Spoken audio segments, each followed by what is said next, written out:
Hey, whoa, I got the energy, hey, I got the energy, hey, look, this rapping me gifted, this shit is different, I'm fully attending, my mind in control, you don't have to get it. Hey y'all, hey, what up though? It's your girl Chicago CC checking in from the greatest city in the world, period. Today's video is going to be a demonstration on how to do a custom ombre. So, you know, normally we could buy the ombre here in the store, but some of us may want to do a custom ombre using whatever color hair we want to, a color that may not be already in stores. So like this color right here, this I called it Antarctica. I created that blending colors together. I'll have a video on how I created this color, this blue color, not the yellow color, but the blue color. It'll be up soon if it's not up already. Okay, so the first thing you want to keep in mind is that when we're doing an ombre, most times the ombre starts from a natural color like 1B, 2, 4, or even number 1, and transitions into a lighter color. So what we'll do is, for this specific example, I used the shortest hair that I can find, the shortest length that I can find. As you can see here, this is the Spectra brand, the hair used for braiding children's hair. This is a perfect example. So right here, I'm just showing you the size of the pieces we're going to add in for the ombre hair. So today's ombre color is going to be this Antarctica color. So we're going to start our knotless braid or our box braid off as we normally would. You're going to pick an area where you want the natural color to stop and the ombre to start. So if the client wants it below their chin or at their shoulders, that's where you're going to start your ombre. And you're going to start by braiding one small piece in. So I braid one small piece in and I make about 4 or 5 intersections. Now I don't like to tuck right away because I like the gradient effect. I like it for it to be like, a true ombre. I don't like for it to be one color and then another color, like a straight up line of demarcation. I don't like that. So you're going to start off by braiding one piece in, braid down about 4 or 5 times. Then you're going to add a second piece in and braid down maybe about 3 or 4 times. After you braid that second piece in, that's when you start to tuck the black hair or push the black hair in the back so the ombre color, the colored hair can show, so it can be in the front. So that's when you start to tuck. You have to take your time and do this. You can't just braid down as you normally would. Just take your time and push the hair back. And as you get further down the braid and you start to feel the braid thinning as the black hair thins out, because remember this is a shorter length, you start to add more colored hair. But I don't add more than 2 pieces at one time because you don't want to keep our braid consistent and straight. We don't want no braids with hips, okay? So I don't add more than 2 pieces at one time. So I add 2 pieces, braid down a little bit, add another 2 pieces if the braid is starting to thin out.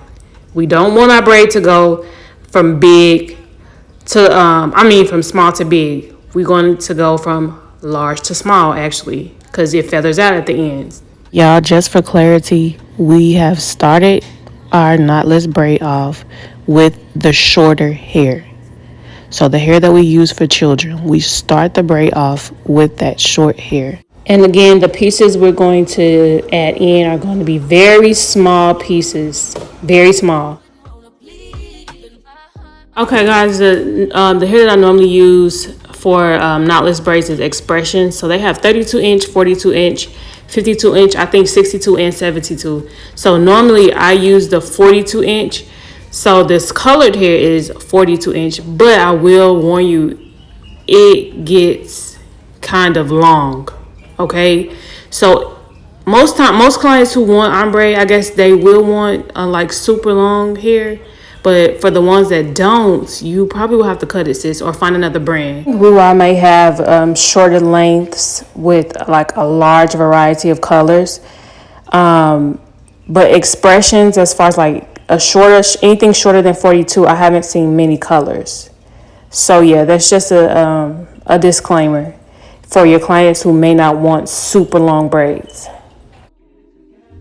The further you down the braid you get, the thinner the hair gets, and you don't need to tuck as much because the black hair is short, and so we have just more of the colored hair left.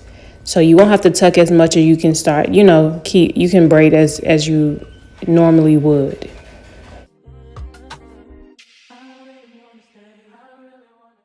Y'all, now look at this crazy angle. The things we do to get our point across. Because, baby, that is not easy trying to braid, focus, and all of that. So I hope you can see what I'm doing, child, because that was very uncomfortable. Okay, pause, y'all, real quick. If you suffer from thinning edges, this, my friend, is a product for you. However, this is not some miracle oil. So if you want results, you must use it for at least 6 weeks. 6 weeks, that's 42 days. Twice a day. That's 84 times. So if you don't use it at least 84 times, do not expect results, okay? I'll put the link in the description box, okay? Okay. So for the sake of repetition, I'm going to do another braid.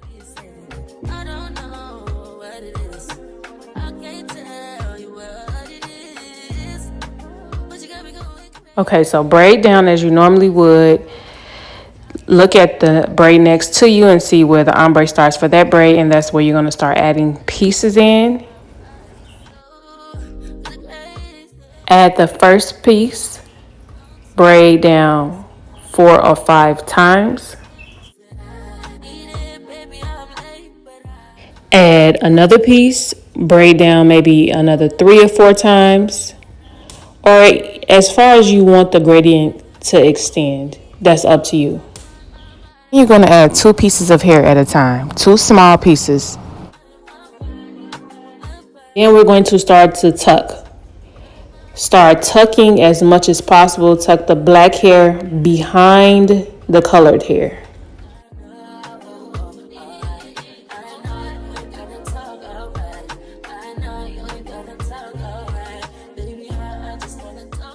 Then we're going to add 2 more pieces of hair and start to tuck some more. Remember, as the black hair decreases, we need more hair to have a consistent braid down. I hope that makes sense. Keep braiding, keep tucking. And just a FYI, y'all, if you are a braider, if you're thinking about offering a custom ombre to your clients, again, you can charge more. You see, it takes time. It takes time to do this, okay? Time is not money. However, you do want to make sure you compensate and you're compensated well for your time.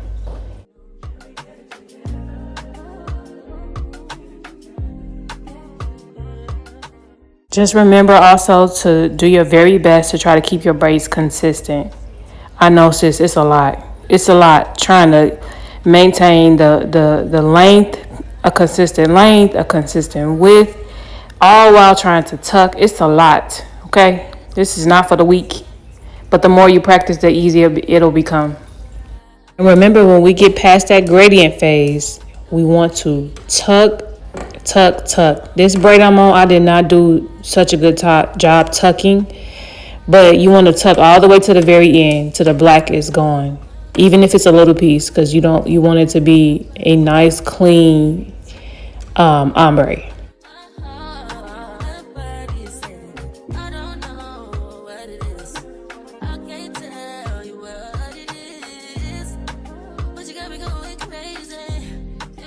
Here I'm going to show you what a braid will look like if you add too much hair. If you add more than 2 pieces at a time to the braid while you're trying to do the ombre, it'll have a bulge in the middle. So it'll go from normal size to having bulgy hips, then back to normal. And that's not cute.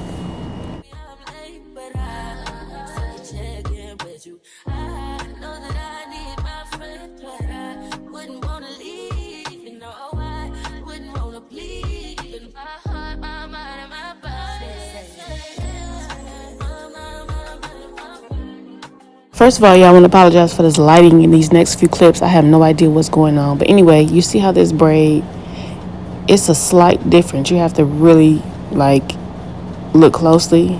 It goes from straight, then it bulges out right here. You see, it's not like in one straight line. And we want our braids to be in one straight line. Because also remember that knotless are supposed to be lightweight. Okay, y'all, so this is the end of the video. I hope that you were able to learn something from it. I will holler at y'all in the next video. Thank you so much for watching. Peace. I got the energy, hey, hey, hey.